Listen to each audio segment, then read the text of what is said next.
She was delivered as a slave with no right to say no. If you enjoy stories like this, be sure to subscribe to this channel. We post daily. Continuing. Murmurs echoed through St. Teresa's colonial church as Louisa Middleton, her trembling fingers clutching a bouquet of white lilies, felt each step toward the altar as a walk to a precipice. The French lace dress, chosen by her mother, Mrs. Regina, weighed like armor on her slender body. The cathedral in downtown Charleston was packed. Traditional families from Carolina high society, politicians, businessmen, all gathered to witness the union that would seal not only the fate of two people, but the financial salvation of the Middletons. At the altar, Edward Aldridge Jr. awaited with a grave expression that matched his impeccable Italian suit. At 38, heir to one of the largest business groups in the southern states, he was the perfect match, or rather the perfect lifeline for a family that had been falling into disgrace since the patriarch, Augustus Middleton, passed away, leaving more debts than assets. Louisa had never dreamed of that moment. A literature graduate from Charleston State University, her plans involved completing her master's degree in American literature and perhaps an academic career. But her dreams never weighed on the family scale. "Marriage is our only way out," Mrs. Regina would repeat on the sleepless nights leading up to the big day. Their courtship of just 6 months had been orchestrated by her mother and the Aldridge matriarch, Mrs. Eunice, a 70-year-old woman who saw in Louisa the perfect reproducer to continue the family legacy. "A girl from a good family, educated and healthy," she would say to her son, as one might evaluate a prized mare. Solemn music filled the space when the buzzing began. A yellow envelope was delivered to the groom by his personal assistant. Edward's face hardened as his eyes scanned the paper until his gaze met Louisa's, who was now almost beside him at the altar. There was no affection in that look, only contempt. He raised his hand, interrupting the ceremony. "I cannot proceed with this marriage," he announced with a firm voice. "I have been deceived." The silence that followed was cut only by the sound of the paper being handed to the priest, who read it quickly, his eyes widening. Mrs. Eunice snatched the document from the clergyman's hands. "Infertile!" she exclaimed as if uttering a curse. "You deceived us. You knew she couldn't bear heirs and deliberately hid it."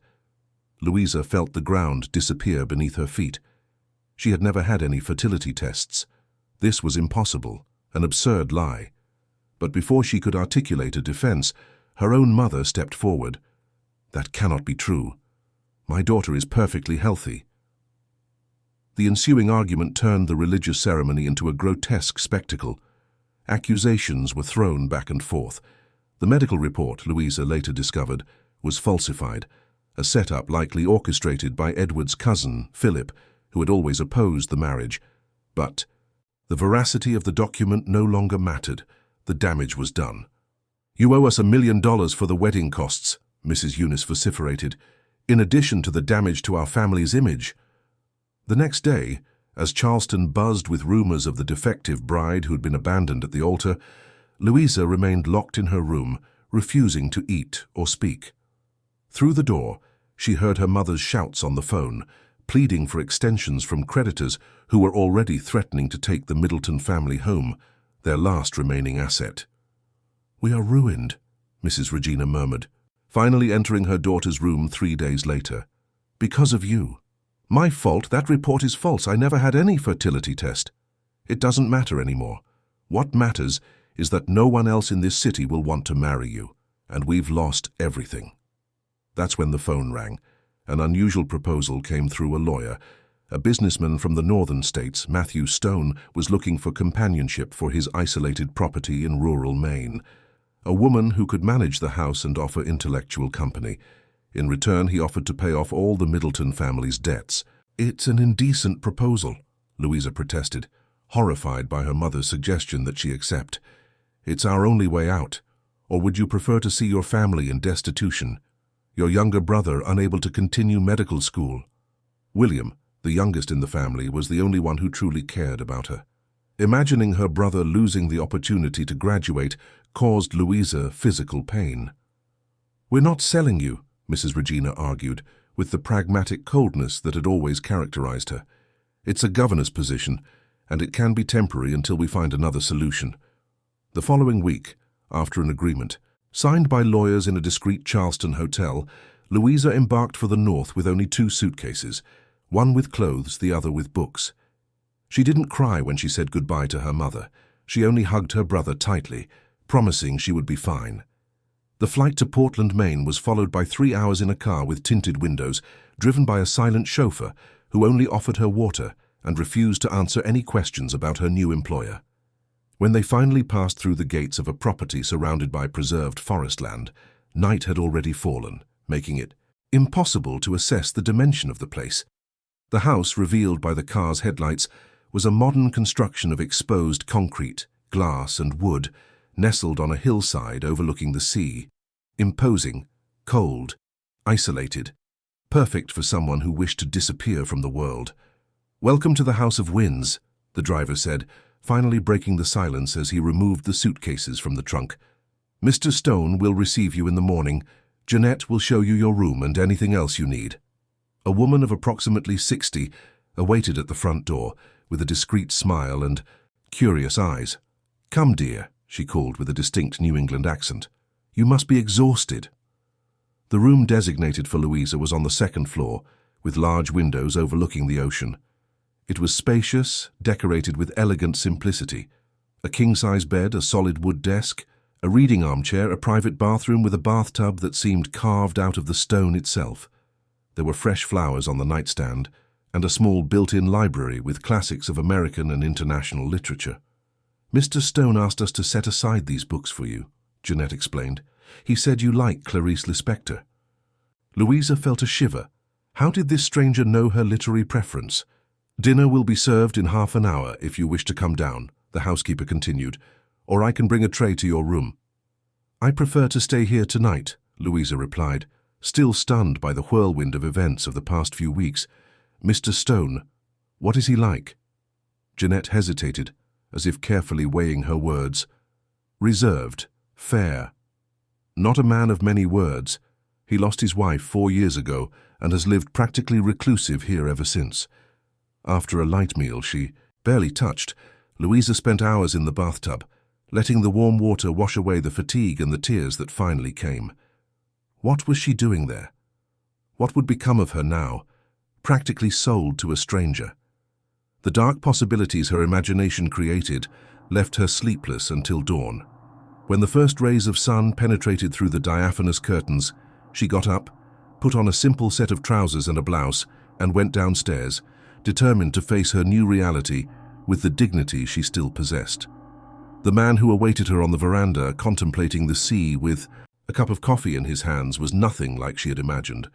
Matthew Stone was approximately 45, with graying hair at the temples, contrasting with the black of the rest, sun-tanned skin of someone who spends time outdoors.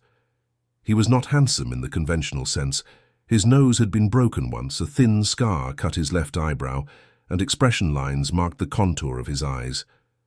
But there was something magnetic about his presence. "Miss Middleton," he greeted without smiling, indicating the chair beside him. "Coffee?" "I'd prefer explanations," Louisa replied, remaining standing. "Why am I here? What exactly do you want from me?"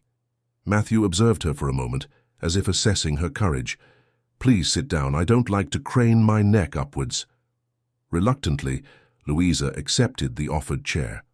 Up close, she noticed that his eyes were an unusual green, almost translucent against his tanned skin. "I am looking for someone to organize my library and art catalogue," he explained in a monotonous tone. "Someone with a solid academic background and without family or romantic complications. Your resume reached me through a mutual acquaintance." "I didn't send any resume." "Your ex-fiancé is a minority partner in one of my companies. The drama of the cancelled wedding reached my ears. I did some research on you. You seem qualified for the position. And why would you pay my family's debts for that?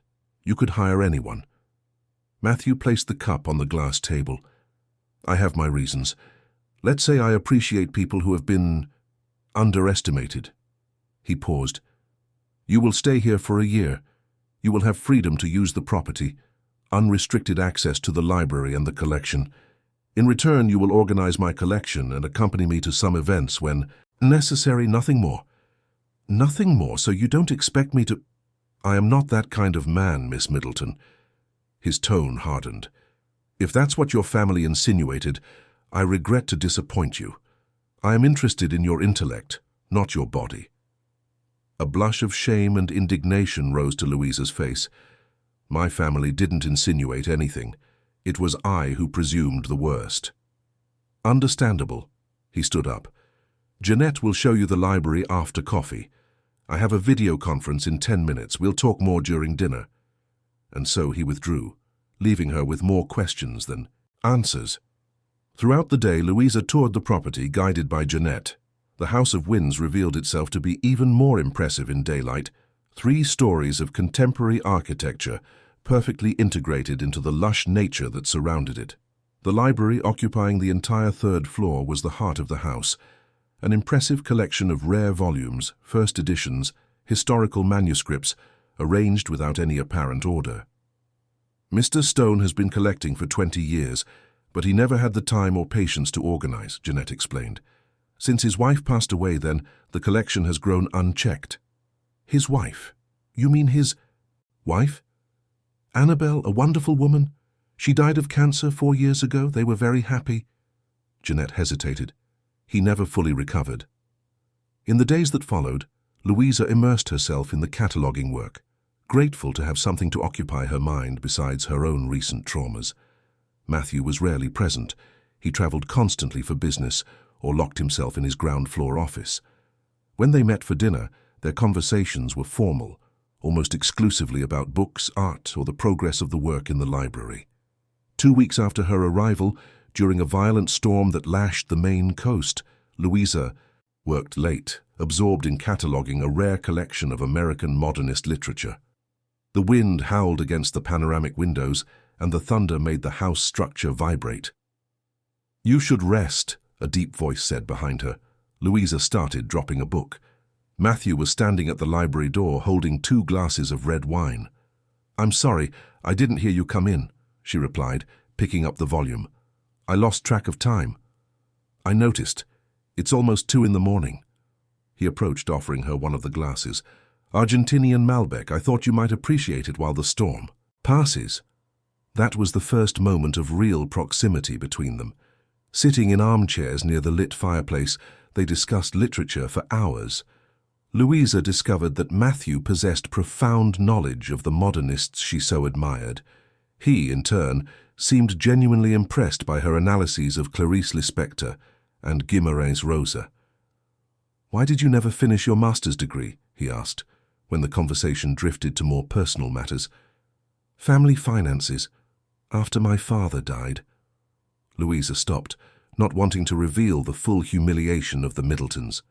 "I had to choose between my studies and helping my brother." Matthew nodded, understanding. "And now? Would you like to resume it?" "It would be impossible. I'm committed here for a year, and then you will have the resources to do whatever you wish." He interrupted her gently.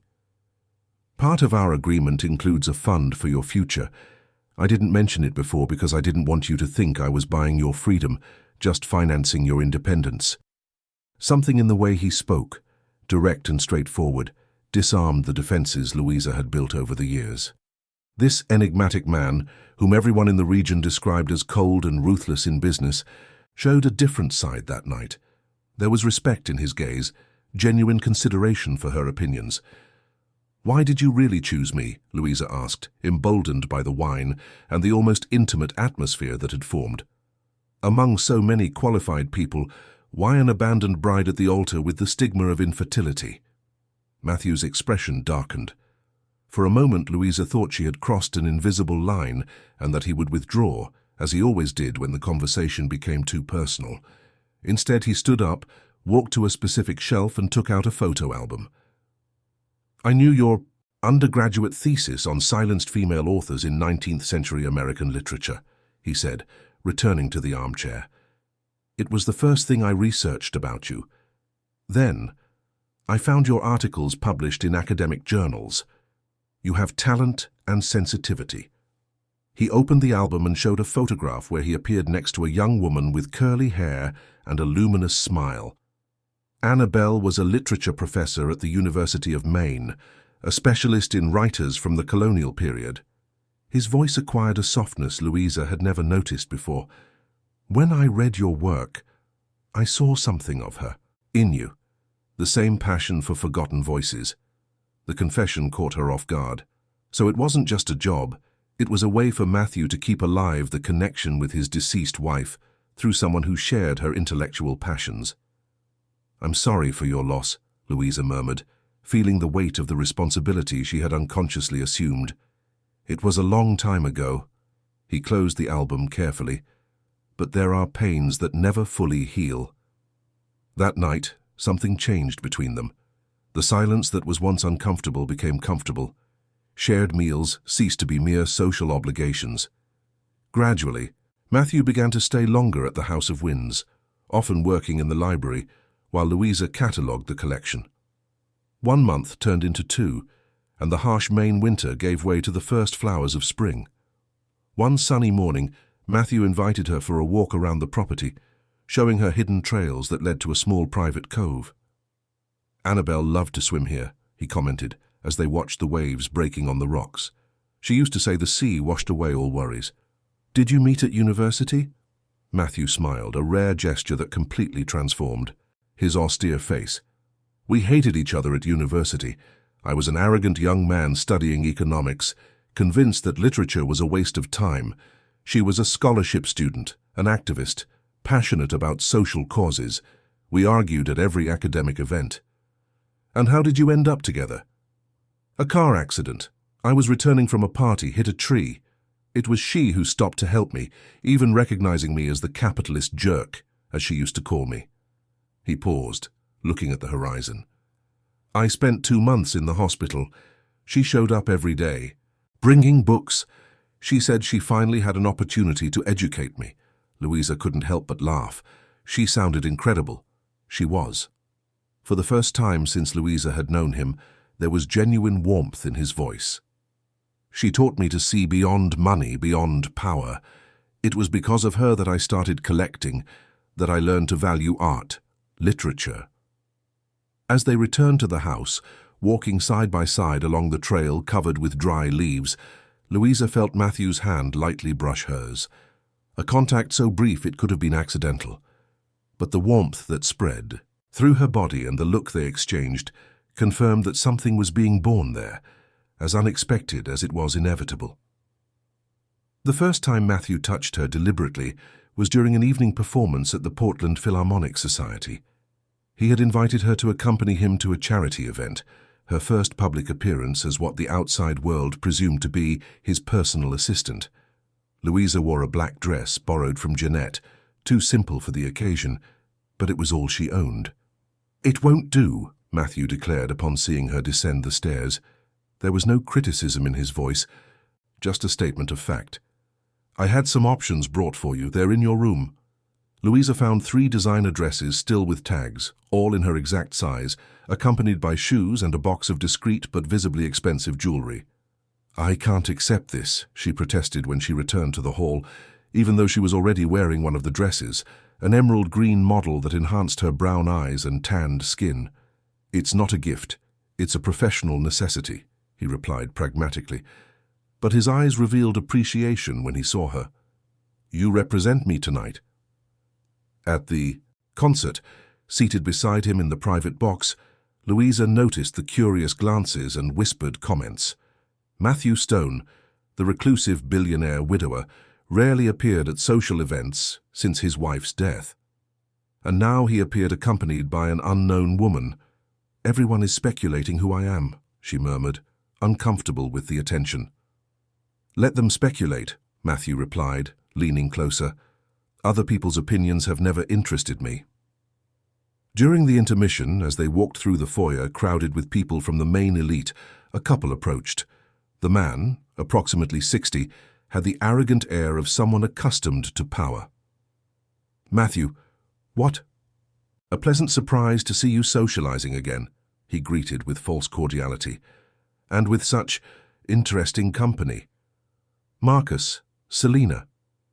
Matthew nodded formally. This is Louisa Middleton, my literary consultant. The woman's eyes, Selina's, swept over Louisa from head to toe, assessing her value as if she were merchandise.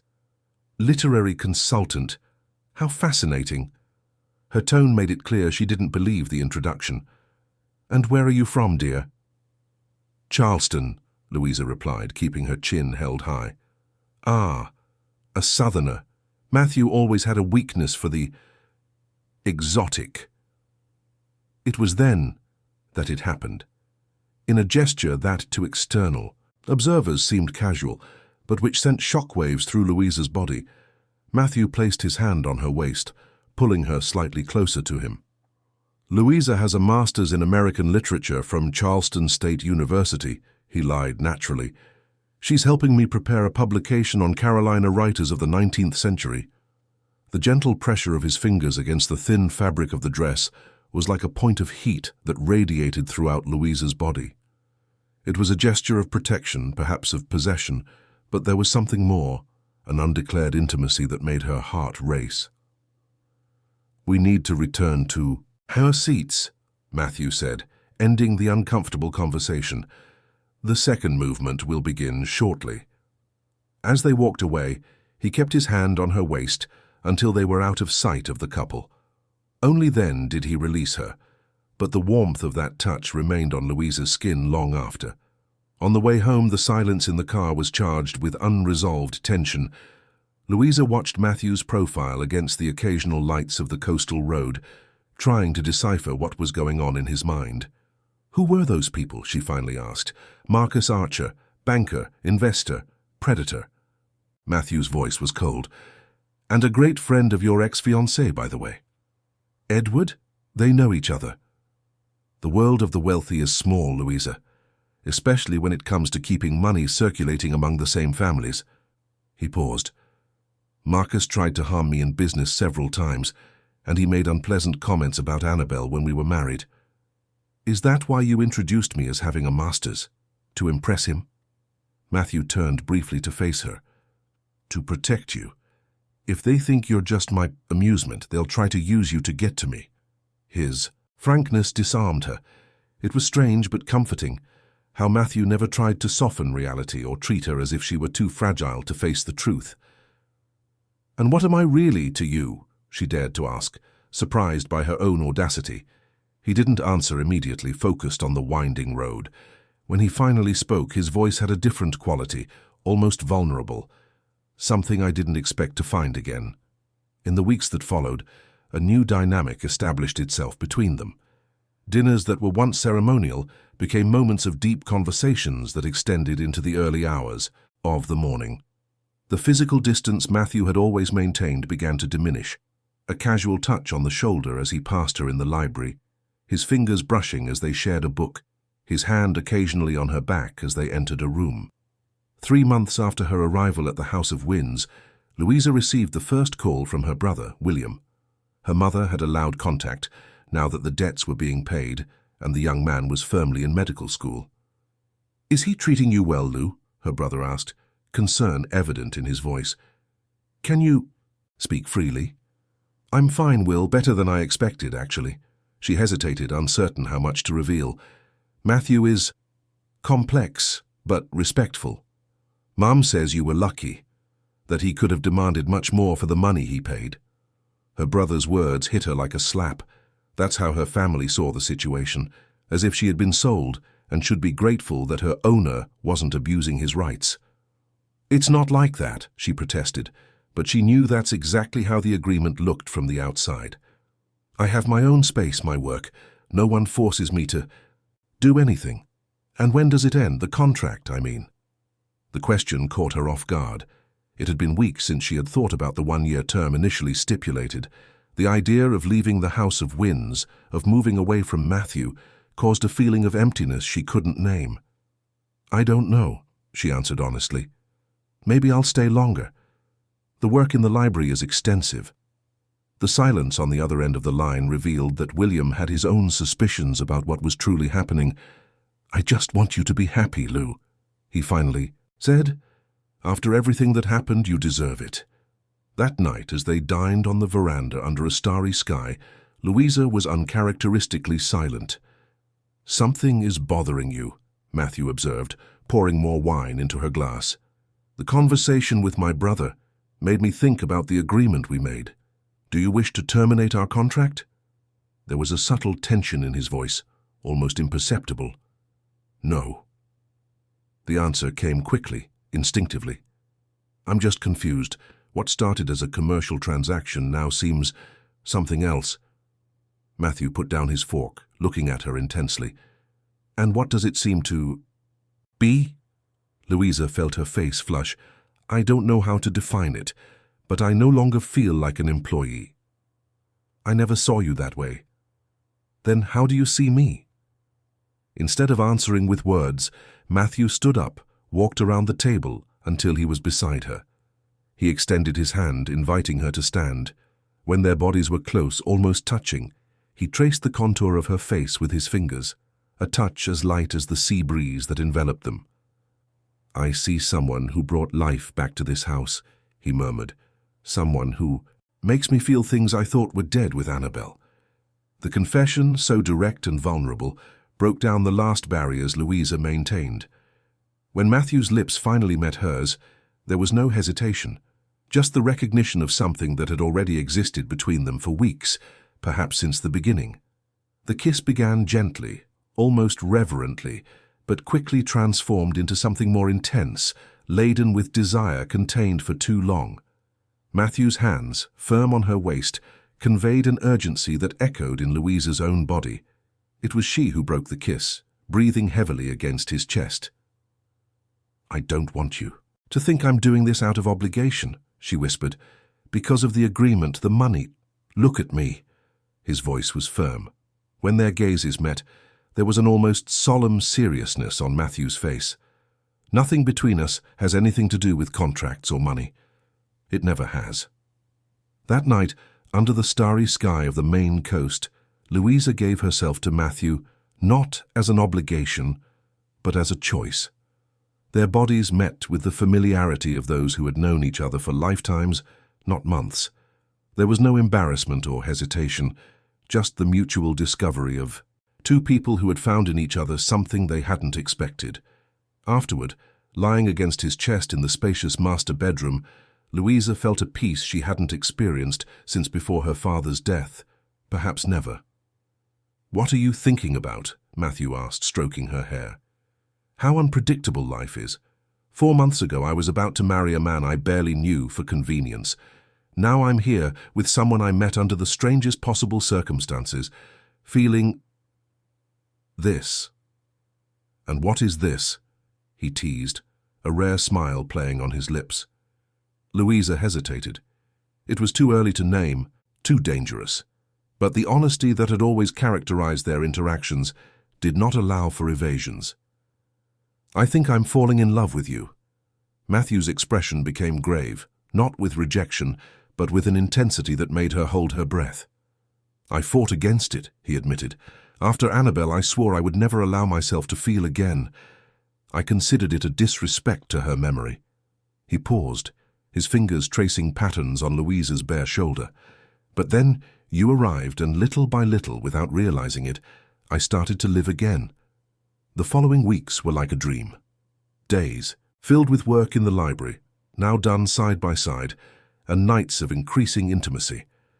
Matthew began to include her more in his professional life, consulting her on decisions, valuing her perspective.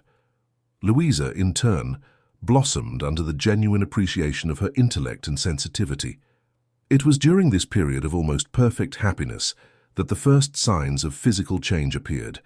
Initially, she attributed the morning sickness to a change in diet, richer and more elaborate than she was accustomed to. The sudden fatigue seemed a natural consequence of nights of interrupted sleep due to sessions of love.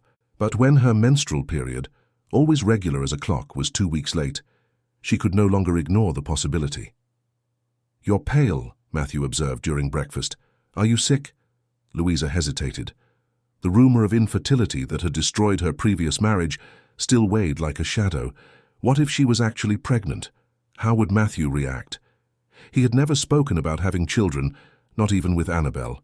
"I'm fine," she lied, "just tired." That afternoon she asked Jeanette to buy a pregnancy test in town, trusting in the discretion of the housekeeper who had become almost a friend in recent months. "Does Mr. Stone know?" Jeanette asked as she handed her the discreet package. "I'm not sure yet there's anything to know."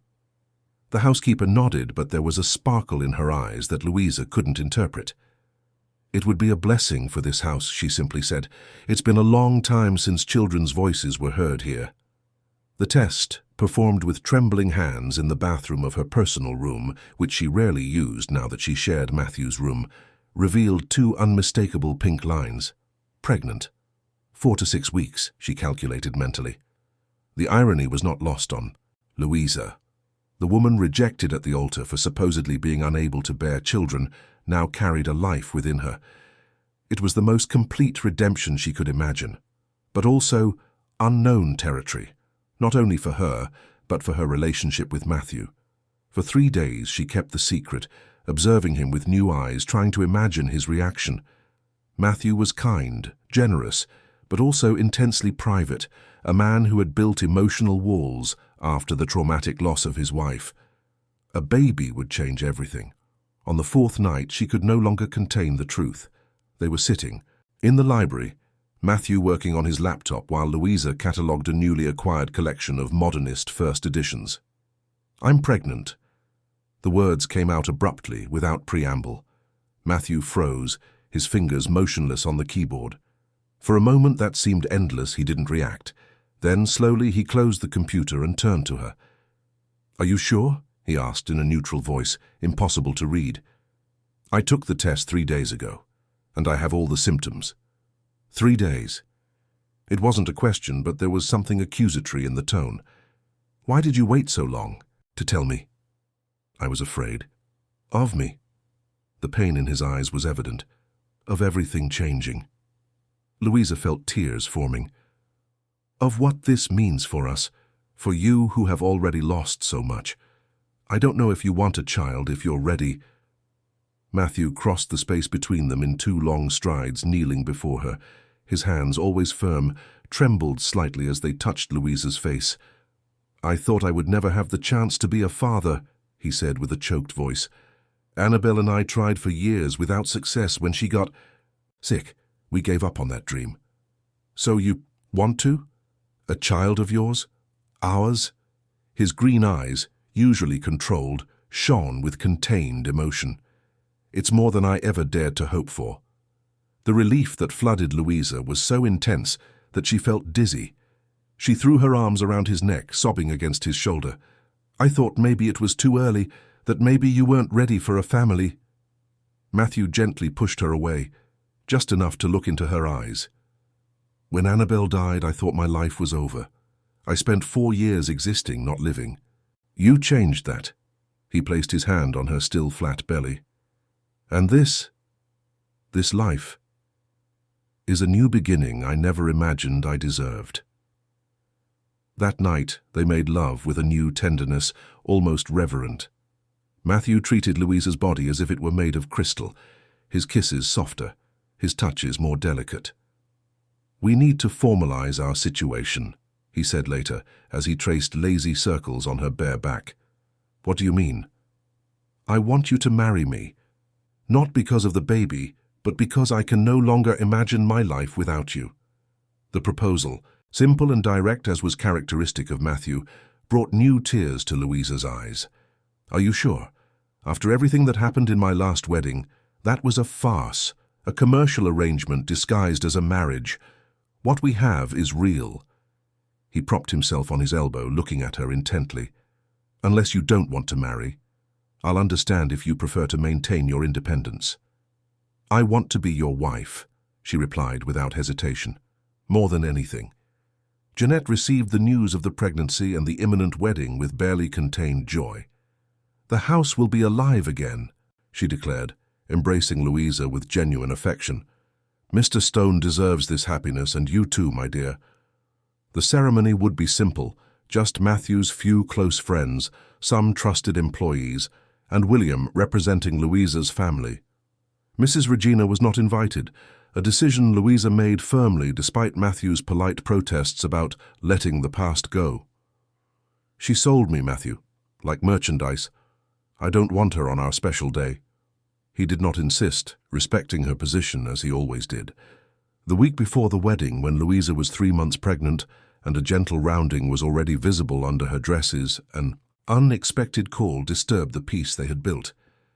"Your mother is coming here," Matthew announced, hanging up the phone with a grave expression, "along with your ex-fiancé, Edward." "What? How?" Louisa felt her blood run cold in her veins. "How do they know where I am, and why would they come together?" "Apparently your mother convinced Edward that you are being held here against your will, and that the baby you are expecting is actually his." "That's absurd!" Indignation made her voice rise an octave.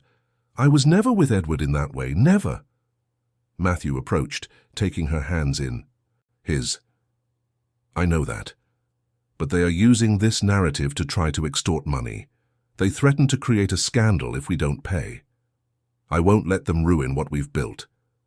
The determination in Louisa's voice surprised them both. Not this time. Matthew smiled, a smile that didn't reach his worried eyes. "They'll be here tomorrow. I said I would receive them, to prevent them from taking their accusations to the authorities. But I want you to stay with Jeanette at the beach house.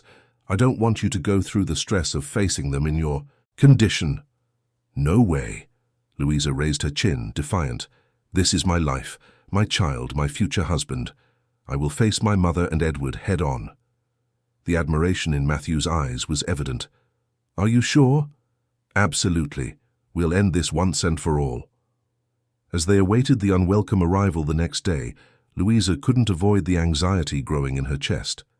Not for herself, she was no longer the insecure young woman she had been months ago, but for the impact the situation could have on Matthew and the baby growing inside her. "Promise you won't let them provoke you?" she asked, nestled in his arms the night before the confrontation. "I don't want you to stoop to their level." "I promise I will maintain my composure," he replied, kissing her forehead, "but I also promise I will prevent them from hurting you again." When the rental car drove up the private road the next morning, Louisa was ready. Dressed in an elegant white ensemble that highlighted her small but visible belly, she waited on the terrace beside Matthew, who kept his hand protectively on her back. Mrs. Regina emerged from the vehicle first, her face aged by the stress and bitterness of recent months. Behind her, Edward Aldridge looked uncomfortable, as if he had been dragged into the situation against his will. "Daughter," Mrs. Regina's falsely emotional voice broke the silence. "I finally found you. I came to save you from this captivity." "I don't need to be saved, Mother," Louisa replied firmly. "I am exactly where I want to be." Mrs. Regina's gaze wandered over the luxurious terrace, the imposing house visible in the background, and finally fixed on her daughter's slightly protruding belly. Something in her eyes changed, a calculating glint that Louisa knew all too well. "So it's true," she said, taking a few steps forward. "You're pregnant." "We are expecting a child," Matthew confirmed, emphasizing the plural firmly. Edward remained a few steps behind, clearly uncomfortable. His eyes avoided meeting Louisa's directly. "Impossible!" Regina exclaimed with a forced laugh. "The medical report confirmed your infertility, Louisa. This child can only be Edward's." "The report was false, as you well know," Louisa retorted, maintaining her composure. "It was forged by Edward's cousin Philip to prevent the marriage. I was never with him. There was never any intimate relationship between us." "Is that true?" Matthew addressed Edward directly, his tone dangerously calm. Louisa's ex-fiancé seemed to shrink under Matthew's intense gaze. I didn't know the report was false at the time. My cousin Philip confessed later, when he found out I was actually in love with Camilla." "Camilla?" Louisa questioned, surprised by the mention of another name. "My current fiancé," Edward explained, having the decency to look ashamed. "We met 2 weeks after the incident at the church. She's the daughter of one of my father's partners." "So why exactly are you here?" Matthew asked, irritation finally showing in his voice. "If you're already committed to someone else, and admit the report was false." Louisa felt a wave of nausea that had nothing to do with pregnancy. Her mother's manipulation reached new levels of baseness. "As you can see, I'm perfectly fine," she said, addressing Edward. "Happy, in fact, for the first time in a long time. The child I'm expecting is Matthew's, conceived with love, not out of obligation or social contract. I would be grateful if you could explain this to your family and finally end the rumors about me in Charleston." Edward nodded, visibly relieved not to be at the center of a potential scandal. "I will do that. I'm sorry for the role I played in your suffering, Louisa. It wasn't chivalrous of me." "What wasn't chivalrous," Matthew interrupted coldly, "was abandoning a woman at the altar based on a forged document without even verifying its authenticity or giving her the benefit of the doubt." An awkward silence fell over the terrace. The sea breeze rustled Louisa's hair as she watched her mother, whose face contorted in a mixture of frustration and calculation. Regina Middleton was not a woman to give up easily on a plan. "Still, there's the matter of the agreement," she finally said. "My daughter was practically sold to you, Mr. Stone, a contract signed under emotional coercion. That could be very interesting for the newspapers, don't you think?" Matthew took a step forward, but Louisa stopped him with a gentle touch on his arm. It was her battle to fight. "No one sold me, Mother," she declared with a firm voice. "It was you who tried to sell me, first to Edward and his family, then to Matthew. The difference is that with him I found respect, then affection, and finally love, something I never received from you." Regina paled, but quickly composed herself. "Love? He bought you, Louisa. He paid your debts in exchange for your services." "And every cent was transferred directly to you," Louisa retorted. "Not a single dollar was given to me. It was you who was desperate, not me. I would have found another way." "How? With your useless literature degree? Living on what?" "I would have managed," Louisa insisted, "as I always did, while you mismanaged Father's inheritance and plunged us into debt to maintain appearances." The tension was palpable. Edward, clearly wishing to be anywhere else, coughed discreetly. "I believe there's a misunderstanding. Here," he intervened, trying to lighten the mood. "Mrs. Regina, it seems clear that Louisa is happy and well cared for. Perhaps we should respect her choice and—" "Shut up," Regina snapped. "You're as weak as my late husband. You don't see an opportunity even when it's right in front of your nose." Matthew, who had been observing the confrontation with growing impatience, finally spoke, his voice controlled but laden with authority. "This discussion is causing unnecessary stress to Louisa, which is not advisable in her condition. I suggest we end it here." He turned to Edward. "Mr. Aldridge, there's a car waiting to take you to the airport whenever you wish to leave." "And what about me?" Regina questioned, indignant. "I am Louisa's mother. I have rights." "What rights would those be, Mother?" Louisa asked sadly. "The right to manipulate me, to use me as a bargaining chip, to show up now that I'm in a favorable financial position to try to extort more money. Ungrateful, after everything I sacrificed for you." "The only sacrifice you made was sacrificing me," Louisa replied, feeling a strange calm envelop her. "And I will not allow you to do the same to my child." It was at this moment that a new vehicle drove up the road, parking next to the rental car. From the car stepped a young man of approximately 25, with dark hair and features that resembled Louisa's. "William!" Louisa couldn't contain her surprise and joy at seeing her brother. The young man ran to hug her, ignoring his mother's protests. "Lou, you look beautiful!" he exclaimed, pulling back to admire her small belly. "And pregnant! Why didn't you tell me?"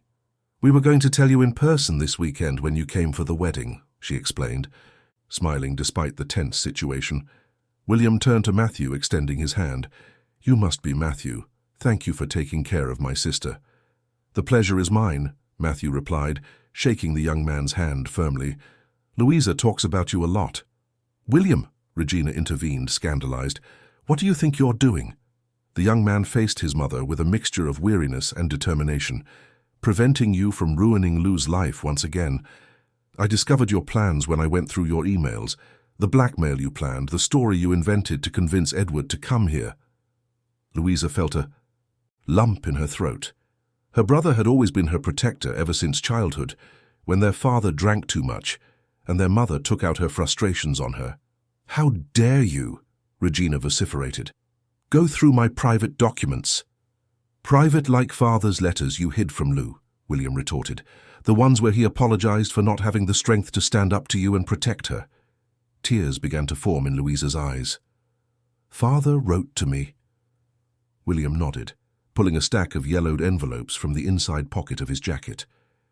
"I found them hidden in the false bottom of her desk. They're all addressed to you, Lou. Letters he wrote in the last months before he died." Louisa's hands trembled as she received the letters. Matthew placed his arm protectively around her shoulders, offering silent support. "You had no right," Regina screamed, advancing toward her son, but Edward restrained her. "I think you've caused enough damage, Mrs. Regina," he said with surprising firmness. "Let's go. Now." "Not without anything," William interrupted. "It's over, Mother. There's no more money to extort, no more lives to control. I finished college. Louisa found her happiness. Your power over us is gone." Regina looked at the three men who confronted her and at the daughter she had never fully managed to bend. Something in her posture changed. There was no longer the usual arrogance, only the emptiness of someone who realizes they have lost everything that mattered. "You'll regret this," she murmured, addressing Louisa. "When this man gets tired of you, when the glamour of the new pregnant wife disappears, you'll remember that your family was always here." "My family is here," Louisa replied, holding Matthew's hand and looking at her brother. "The people who truly love and care about me."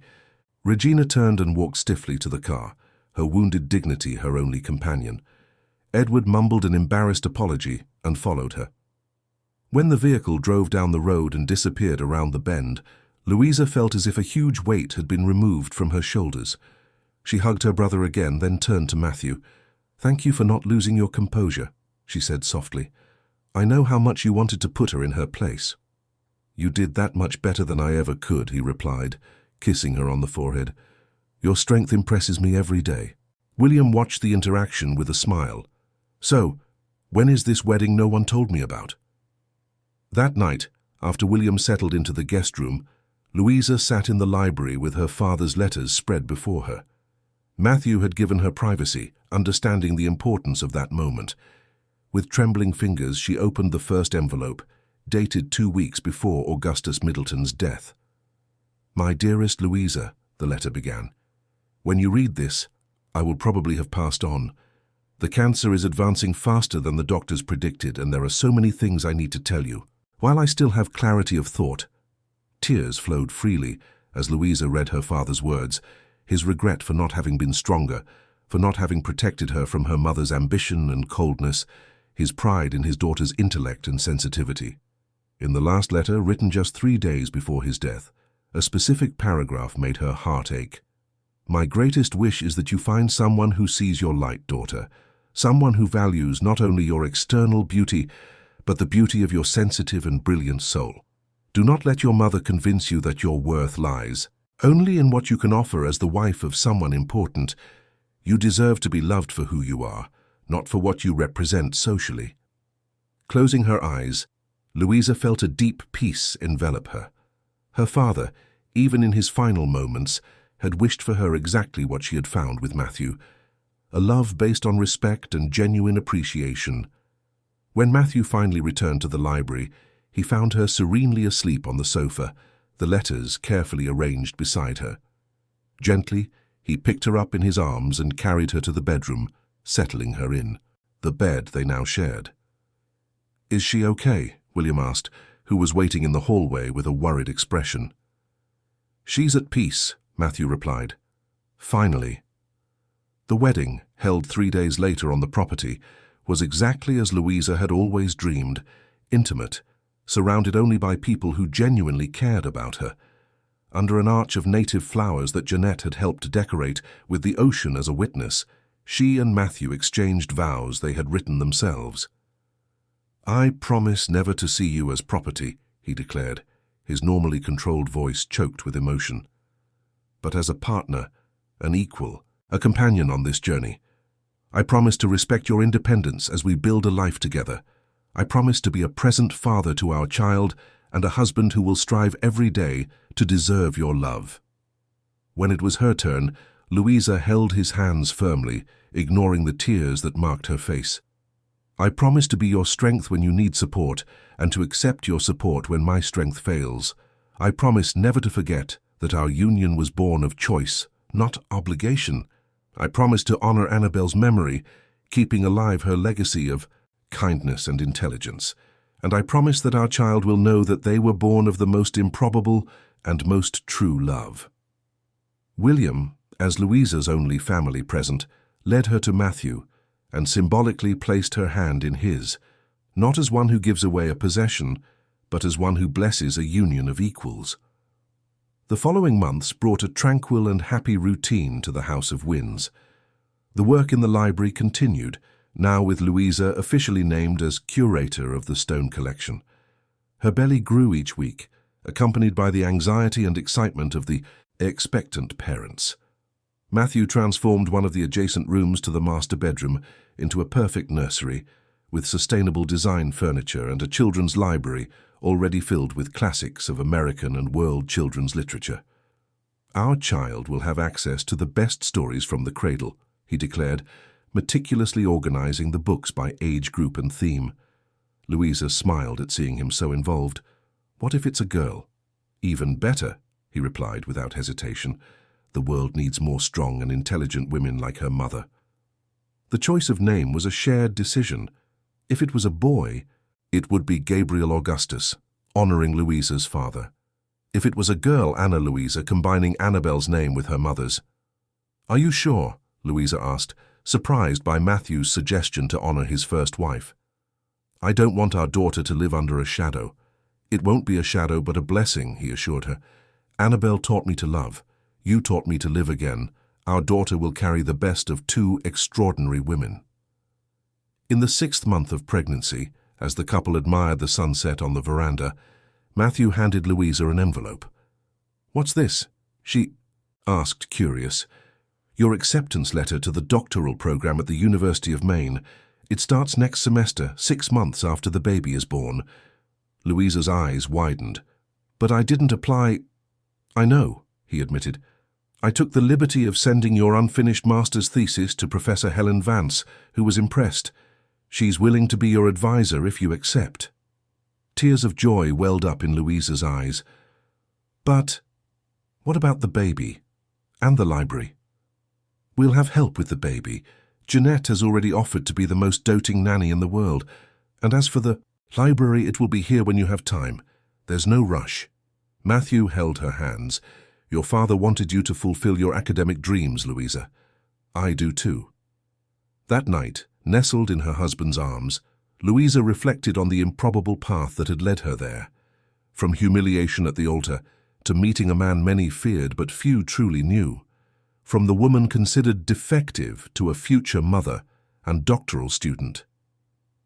"What are you thinking about?" Matthew asked, stroking her hair as he did every night. "How deceiving appearances are," she replied softly. "Society saw you as a cold, calculating man and me as a woman without self-worth, and look at us now." "Society rarely sees beyond the surface," he philosophized. "That's why I value so much those who can see deeper." The baby chose that moment to make a vigorous movement, visible through Louisa's thin nightgown. Matthew placed his hand over the spot, marveling as always when he felt the life they had created together. "Anna Louisa," he murmured. "I'm sure it's a girl." "How can you be so sure?" Louisa asked, smiling. "Because the universe knows I need another extraordinary woman in my life." 3. Months later, on a spring dawn as the House of Winds was bathed in moonlight and the sea breeze gently swayed the curtains of the couple's bedroom, Louisa went into labor. Unlike the dramas she had seen in movies, it was a slow, almost meditative process. Matthew remained by her side every moment, his silent support more valuable than 1,000 words of encouragement. William, who coincidentally was visiting his sister that week, took on the role of timing contractions and keeping everyone hydrated and fed. Jeanette transformed the master bedroom into a birth sanctuary, with scents of lavender and chamomile, soft lights and classical American music playing discreetly in the background. "The women in my family always gave birth at home," the housekeeper explained. "It's how it should be when everything goes well." The midwife, an experienced woman named Mrs. Janet, had arrived at the first sign that the baby was on its way. She observed Louisa's progress with attentive eyes, but minimal interventions. "Your body knows what to do, my dear," she said in a soothing voice. "Trust it." After 12 hours of intense but uncomplicated labor, Ana Luisa's cry echoed through the House of Winds in the early hours of the next morning. "She's perfect," Matthew murmured, tears streaming freely down his face as he held their newborn daughter in his trembling arms. "Look what we created together." With reverence, he placed the little one on Louisa's chest, where the baby immediately calmed, recognizing the warmth and heartbeat that had accompanied her for 9 months. "Welcome to the world, Ana Luisa," Louisa whispered, marveling at every detail of the perfectly formed little face. "You are loved, you are wanted, you are a miracle." In the days that followed, the House of Winds overflowed with a joy its walls had never known. Ana Luisa, with her green eyes like her father's and delicate features like her mother's, became the gravitational center around which everything orbited. Matthew, the feared and respected businessman, completely transformed in his daughter's presence. His voice acquired an almost comical softness as he narrated to the baby the children's classics he had set aside months earlier. A month after the birth, when the family finally found a new routine, Louisa found Matthew in the library late at night contemplating a photograph of Annabelle. "Do you think she would approve?" he asked, noticing his wife's presence. "Our family, our life together," Louisa approached, hugging him from behind. "From what you told me about her, Annabelle valued your happiness above all else. I'm sure she's smiling wherever she is." Matthew turned to face her, gently taking her face in his hands. "Sometimes I wonder how I deserved this second chance at life." "It's not a matter of deserving," Louisa replied. "It's a matter of recognizing and valuing when love appears, even in the most improbable circumstances." In the crib in the adjacent room, Ana Luisa slept peacefully, oblivious to the legacy of pain and redemption that preceded her existence. In her newborn dreams, perhaps she already knew that she was born not only from a womb considered sterile, but from a love that had blossomed from the ashes of rejection and grief. And as the night advanced over the Maine coast, enveloping the House of Winds in its starry mantle, 2 lovers who found an unexpected salvation in each other fell asleep embraced, protecting the most precious fruit of their improbable union.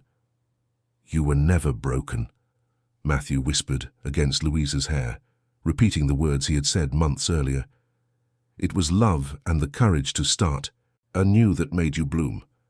"That made us bloom," she corrected softly, intertwining her fingers with his as sleep took them to a well-deserved rest. On the other side of the wall, Ana Luisa stirred in her crib, as if responding to the love that pulsed around her, a love born of pain, forged in adversity, and finally crowned with the purest form of redemption.